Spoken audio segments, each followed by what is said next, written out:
Transfer of পাওয়ারের মানে বুঝতে একটু সময় লাগছে। বিধায়ক হিসেবে আমরা যদি ভুল করি আমাদের দল ছেড়ে দেবে নাকি?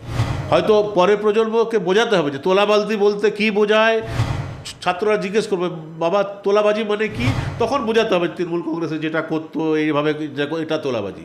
তোলাবাজি আর সিন্ডিকেটের রেলিভেন্সি আগামী 6 মাস পর থাকবে না, এই শব্দের ব্যবহার কমে যাবে।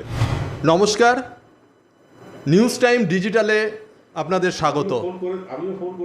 আপনাদের সঙ্গে রয়েছি আমি বিশ্বজিৎ, আমার সঙ্গে ক্যামেরায় রয়েছে প্রদীপ। আমরা এই মুহূর্তে পশ্চিম বর্ধমানের পাণ্ডবেশ্বরের বিধায়ক বিজেপি নেতা জিতেন্দ্র তিওয়ারির মুখোমুখি। রাজ্যে বিজেপির সরকার এসেছে 3 মাস অতিক্রান্ত। এই মুহূর্তে আমরা জিতেন্দ্র তিওয়ারির মুখে শুনে নেব তার অনুভূতি এবং তার যে সমস্ত দাবি ছিল সেগুলি কতটা পূরণ হচ্ছে। নমস্কার, নিউজ টাইমে আপনাকে স্বাগত। নমস্কার। নতুন সরকার এসছে, আপনি বিধায়ক হয়েছেন। বিধায়ক হওয়ার আগে অনেক প্রতিশ্রুতি দিয়েছিলেন, অনেক দাবি ছিল সাধারণ মানুষের, সেগুলি আপনি পূরণ করবেন বলেছিলেন। 3 মাস অতিক্রান্ত, সরকার কিভাবে কাজ করছে, কতটা খুশি আপনি? দেখুন, সরকার এত বেটার ওয়েতে কাজ, যেহেতু আমি তৃণমূল কংগ্রেসের সময়েও একবার বিধায়ক হওয়ার সুযোগ পেয়েছিলাম এবং বিজেপির সঙ্গে হয়েছি, ন্যাচারালি আমি ডিফারেন্সটা বুঝতে পারছি।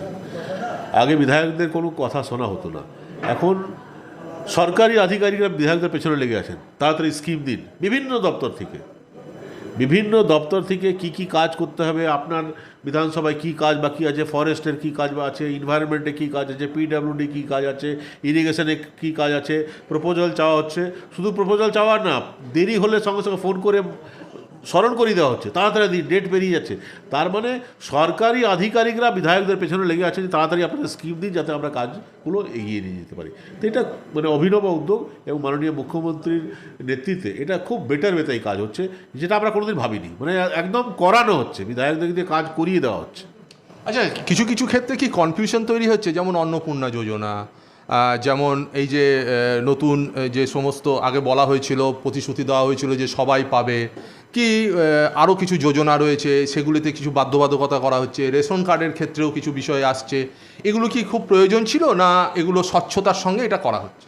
একদম স্বচ্ছতার সঙ্গে করা হচ্ছে। দেখুন, এটা ঠিক যে বলা হয়েছিল যে অন্নপূর্ণার যোজনা যারা যারা এলিজিবল সবাইকে দেওয়া হবে, কিন্তু যদি লিস্টে দেখা যায় যে 30 লক্ষ পুরুষের নাম যদি অন্নপূর্ণা লক্ষ্মী ভাণ্ডারে থাকে, তাহলে তো সেটা বেছে বার করতে হবে। তো চাল থেকে তো কাকড় বাঁচতে হবে, আমরা ওই কাকড়ওয়ালা চাল তো মানুষের কাছে পরিবেশন করতে পারি না। তো এই কাকড় বাঁচতে একটু সময় লাগছে, কিন্তু কাকড় বাছা যখন হয়ে যাবে, ফ্রেশ চাল যখন রেডি হবে, তার ভাত দেখবেন সবার আরও বেশি বেটার লাগবে।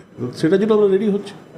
আচ্ছা, কিছু আপনি নিজেও দেখেছি যে আত্মসমালোচনা হয়েছে আপনি এর আগেও বেশ কয়েকটা জায়গায় আপনি বলেছেন যে জন্য বিজেপিকে আনা হয়েছিল সাধারণ মানুষ মনে করেছিল, কিছু কিছু নেতা কর্মী সেটা ফুলফিল করতে দিচ্ছেন না। মানে এই জায়গাটা এত দ্রুত হওয়ার কারণটা কি? না, দেখুন, অ্যাকচুয়ালি এর আগে তৃণমূল কংগ্রেস ক্ষমতায় ছিল, আমাদের দল ক্ষমতায় এসছে, আমাদের বুথ লেভেল অবধি সমস্ত কর্মীরা ট্রান্সফার অফ পাওয়ারের মানে বুঝতে একটু সময় লাগছে। তারা ট্রান্সফার আমরা ভাবছি যে আমি আর বুথে তৃণমূল কংগ্রেসে যে ছিল ও যেটা করতো সে অধিকার আমি পেয়ে গেছি, ন্যাচারালি ওই অধিকার ইউজ করতে যাচ্ছে। কিন্তু ওটা যে করা যাবে না সেটা ওর বুঝতে টাইম লাগে। যেখানে যেখানে আমরা দেখছি 1-2 কর্মী তারা তৃণমূলের নকল করছে, তৃণমূলের কর্মীরা যেটা করতো সেটা করতে যাচ্ছে, সেখানে আমাদের একটু ধমক দিতে হচ্ছে, বলতে হচ্ছে, তাদেরকে রেকটিফাই করতে হচ্ছে। আমরা যা কিছু করছি এর পেছনে উদ্দেশ্য একটাই যে আমরা বিজেপিকে তৃণমূল হতে দেব না। তৃণমূলকে বাংলার মানুষ প্রত্যাখ্যান করেছে, আমরা বিজেপিকে তৃণমূল কংগ্রেস হতে দেব না। মমতা বন্দ্যোপাধ্যায়কে মানুষ পশ্চিমবঙ্গে মসনদে বসিয়েছিল যাতে সিপিএমে ভুল ত্রুটি গেলেও শুধরে নেননি, উনি অ্যালাউ করলেন যা সিপিএম যা করতো তোমরা তাই করো। আমাদের দলে এটা অ্যালাউ করা হবে না। আমরা প্রথম দিন থেকে কেউ 1 বছরে কারো রোগ বেড়ে যাবে, তারপর ক্যান্সার ছড়িয়ে যাবে, তারপর কেউ চিকিৎসা আরম্ভ করবে, আমরা প্রথম দিন থেকে নজর রাখছি যে না, করতে দেওয়া যাবে না। অভ্যাসে তৈরি করে নিচ্ছি যে প্রত্যেক দিন ঝাড়াই, আপনার বাড়ি যদি রোজ একবার আপনি ঝাড় দেন, রোজ যদি পরিষ্কার করেন, বাড়ি কোনোদিন নোংরাই হবে না। আর বাড়ি ময়লা হয়ে যাবে, তারপর ঝাড় নিয়ে বেরোবো, বছরে একবার পরিষ্কার করবো, সবার নিজের পলিসি আছে, বিজেপি আছে প্রত্যেক দিন নজর রাখা, প্রত্যেক সপ্তাহে নজর রাখা হবে। আমাদের শুধু আপনি কর্মীদের কথা বলছেন, আমাদের উপরে নজর রাখা হয়। বিধায়ক হিসেবে আমরা যদি ভুল করি আমাদের দল ছেড়ে দেবে নাকি? কাউকে ছাড়বে না। আমাদেরকেও ট্রেনিং দেওয়া হয় কীভাবে কাজ করতে হবে, কীভাবে মানুষের সঙ্গে কথা বলতে হবে, কীভাবে পরিষেবা দিতে হবে। এই যে বিধায়ক সেবা কেন্দ্র, আপনার সবাই লিখতাম বিধায়ক অফিস, আমাদের দল বলেছে যে না, অফিস বলা যাবে না, আপনি তো বলেছেন সেবা করার জন্য আমি এসেছি, তো এটাকে সেবা কেন্দ্র করুন। এবং সেবা কেন্দ্রে তো কবে কবে বসছেন সেটা আপনাকে লিখে দিতে হবে। তো দল আমাদেরকে দিয়ে এই কাজগুলো করাচ্ছে, কেননা দলের সিম্বলে আমরা এসেছি। তো দল একটা ঘোষণাপত্র মানুষের সামনে নিয়ে গেছিলো, তো দল তো নিজের প্রতিশ্রুতি পালন করবে, এবং সেটা আমরা যদি না করি আমাদেরকে বাধ্য করবে করতে। যে একটা বিষয় আমরা দেখলাম যে এই যে তোলাবাজি বা এই ধরনের যে অভিযোগগুলো আসছিল, খুব সরকার খুব দ্রুত সেখানে অ্যাকশন নিয়েছে, এবং মুখ্যমন্ত্রী শুভেন্দু অধিকারী থেকে শুরু করে শ্রমিক ভট্টাচার্য রাজ্য সভাপতি বিজেপি, তারা দুজনেই প্রকাশ্যে বলেছে কোনো রেয়াত করা হবে না, কাউকে কোনোভাবেই রেয়াত করা হবে না, এই ধরনের কাজে যারা যুক্ত থাকবে সেখানে কেউ ছাড় পাবে না। তো তার প্রতিফলন কি আমরা ইতিমধ্যেই দেখতে শুরু করেছি? দেখুন, বাংলাতে অনেক এমন শব্দবন্ধ আছে যেটা খুব বেশি ইউজ হয় না, কেননা প্রয়োজনীয়তা নেই বলে ইউজ হয় না। আমি আপনাকে কথা দিচ্ছি, যেভাবে আমাদের সরকার চলছে 6 মাস পর এই দুইটি শব্দবন্ধ, তোলাবাজি আর সিন্ডিকেট রাজ, এটা 6 মাস পর আর ইউজই হবে না, এর কোনো রেলিভেন্সই থাকবে না। হয়তো পরের প্রজন্মকে বোঝাতে হবে যে তোলাবাজি বলতে কী বোঝায়, ছাত্ররা জিজ্ঞেস করবে বাবা তোলাবাজি মানে কি, তখন বোঝাতে হবে তৃণমূল কংগ্রেসে যেটা করতো এইভাবে এটা তোলাবাজি। হয়তো নতুন নতুন ছাত্ররা জিজ্ঞেস করবে বাবা সিন্ডিকেট মানে কি, তখন হয়তো বোঝাতে হবে যে তৃণমূল কংগ্রেসের সময়ে এই কাজ করা হতো, এটাকে সিন্ডিকেট বলা হতো। এমন জায়গায় নিয়ে যাচ্ছে আমাদের এই সরকার। তোলাবাজি আর সিন্ডিকেটের রেলিভেন্সি আগামী 6 মাস পর থাকবে না, এই শব্দের ব্যবহার কমে যাবে। যে কেননা এই যারা এর সঙ্গে যুক্ত তাদের বিরুদ্ধে এত কঠোর ব্যবস্থা নেওয়া হবে যে আর এর তোলাবাজি আর সিন্ডিকেটের ধারে পাশে যাওয়ার কেউ সাহস দেখাতে পারবে না। আর একটা বিষয় যেটা আমরা দেখেছি যে তৃণমূল কংগ্রেসের আমলে যারা তৃণমূলের নেতা কর্মী, তাদের বিরুদ্ধে আপনাদের ঢের অভিযোগ ছিল, এবং তারা একে একে অনেকেই গ্রেপ্তার হচ্ছে, অনেকে ফেরার রয়েছে, অনেকে এলাকায় থাকছে না।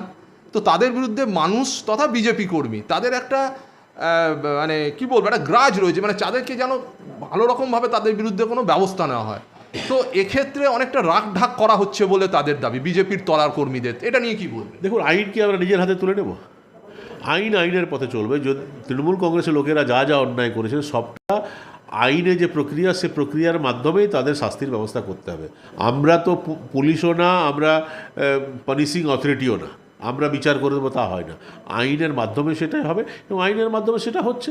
হ্যাঁ, এটা ঠিক মানুষ চাইছে যে, অনেক ক্ষেত্রে চাইছে, ওরা এত অত্যাচার করেছে যে মানুষের ধৈর্যের বিচ্যুতি ঘটেছে। মানুষ চাইছে যে 2 মাসের মধ্যে সাজা হয়ে গেলেই ভালো, আর সাজার দরকার নেই, কোর্ট অবধি নিয়ে যাওয়ার দরকার নেই, পাড়াতে ওকে শাস্তি দিয়ে দাও। মানুষ এটা চাইতে পারে, রাগ আছে বলে চাইছে, কিন্তু আমরা তো এটা করতে পারি না। আমরা রেসপন্সিবল পার্টি, আমরা পার্টি ইন পাওয়ার বেঙ্গলে। আমরা তো চাইবো যে কোনো অন্যায়ের প্রতিকার কিন্তু আমাদের যে লিগাল ফ্রেমওয়ার্ক আছে তার মধ্যেই হোক। আর একটা বিষয়, আপনি বিধায়ক হওয়ার আগে এবং দীর্ঘদিন ধরেই সংস্কৃতি এবং ভাষা এটা নিয়ে একটা আন্দোলন করে গিয়েছেন, একটা সংগঠনও গড়ে তুলেছিলেন। তো শুভেন্দু অধিকারীর নেতৃত্বে সরকার এসেছে, আপনারও কিছু দাবি ছিল অনেক দিন ধরে, সেই দাবিগুলো কি একে একে মিটছে? এ তো মিটে গেল। তো আমরা তো এটাই চেয়েছিলাম যে আমরা বলেছিলাম যে বাংলা ভাষার সঙ্গে অন্য ভাষায় যারা কথা বলে যে বিভাজন তৈরি করা হচ্ছে, সে গ্যাপটা কমাতে হবে। আলটিমেটলি তো পারমানেন্ট, যারা পশ্চিমবঙ্গে রয়ে গেল তাদেরকে বাঙালি হয়ে যেতে হবে। হিন্দিতে কথা বলুক ঠিক আছে, কিন্তু পশ্চিমবঙ্গকে ভালোবাসতে হবে। বাংলা এগোলে তাদের খুশি হতে হবে। তাদের রুট থাকতে পারে বিহারে, রুট থাকতে পারে উত্তরপ্রদেশে। এই যে সিদ্ধান্ত হলো যে সমস্ত সরকারি কাজ বাংলা ভাষায় হবে, এবার তো সবাই বাংলা শিখতে বাধ্য হবে। এটাই আমরা চেয়েছিলাম, সবাই বাংলা শিখুক না, তার সঙ্গে হিন্দি পড়ুক, উর্দু পড়ুক, যা পড়ুক ঠিক আছে, কিন্তু পশ্চিমবঙ্গে থেকে বাংলা। আচ্ছা, আপনি যদি বিহার যান, বিহার যদি আপনি এক ওয়ার্ডও যদি হিন্দি একদম যদি না বলতে পারেন, আপনি 1 মাস থাকতে পারবেন এখানে? আপনি যদি উত্তরপ্রদেশে যান, হিন্দি যদি আপনার একদম না জানা থাকে, আপনি কি 1 মাস থাকতে পারবেন? তো যদি অন্যান্য রাজ্যে আমরা ওই রাজ্যের ভাষা না জেনে আমি 1 মাস থাকতে পারবো না, আর পশ্চিমবঙ্গে স্থায়ীভাবে থাকবো আমরা, আর এখানকার ভাষা শিখবো না, এটা হয়? আমরা কথা বলে নিলাম জিতেন্দ্র তিওয়ারির সঙ্গে, এবং তিনি জানালেন যে একদিকে যেমন তোলাবাজি সিন্ডিকেট যেটা তৃণমূল রাজে চলেছিল সেটা যেমন বন্ধ হবে, তেমনি আইনকেও নিজের হাতে কেউ তুলে নেবেন না এই সরকারের আমলে, এবং স্বচ্ছতার সঙ্গে সমস্ত পরিষেবা দেওয়া হবে। পশ্চিম বর্ধমান থেকে ক্যামেরা পার্সন প্রদীপ বৈঠার সঙ্গে বিশ্বজিৎ ঘোষ, নিউজ টাইম।